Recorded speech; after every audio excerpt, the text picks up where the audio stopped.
మన దౌర్భాగ్యం ఏంటంటే హిందువుల పుణ్యక్షేత్రాలు ఏవైతే పవర్ఫుల్ ఉన్నాయో అవన్నీ ఉన్నాయి తమిళనాడు, కేరళలో.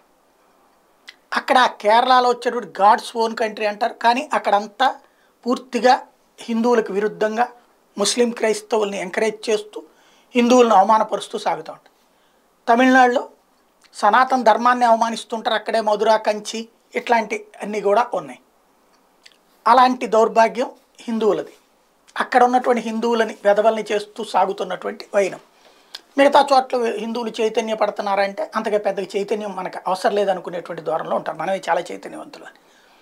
చివరికి ఈ 4 రోజుల్లోనే 200 కోట్ల రూపాయల పైగా సంపాదించారు అయ్యప్ప ఆలయానికి సంబంధించిన డబ్బులు ట్రావెన్కోర్ యాజమాన్యం. అది కేరళ ప్రభుత్వం ఆధ్వర్యంలో నడుస్తుంది. కానీ కనీసం మంచినీళ్ళు ఇవ్వటము, లైన్లలో ఉన్నటువంటి వాళ్ళకి ఆహారం ఏర్పాటు చేయడం లేదు. 10 గంటలు 15 గంటలు పడుతుంది.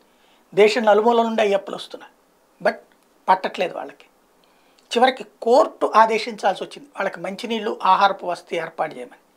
మరి ప్రభుత్వం ఉన్నట్టా లేనట్టా అంటే లోకల్ వాళ్ళ ఓట్లు మాకు ఎట్లాగో వస్తాయి, ఎందుకంటే అక్కడ షాపులు ఇవన్నీ మా వాళ్ళే ఉంటారు కాబట్టి వాళ్ళకి డబ్బులు వస్తాయి కాబట్టి వాళ్ళు మాకే ఓటేస్తారు. బయట నుంచి వచ్చినోడు మాకు ఓటేయడు కదా, కాబట్టి వాడు వస్తే ఏంటి పోతే ఏంటి, ఎట్టాగు దేవుడి కోసం వస్తారు మా కోసం కాదు కదా అనే ధోరణి కమ్యూనిస్ట్ ప్రభుత్వాన్ని. సిగ్గుపడాలా, మనం సిగ్గు తెచ్చుకోవాలా అర్థం కాదు.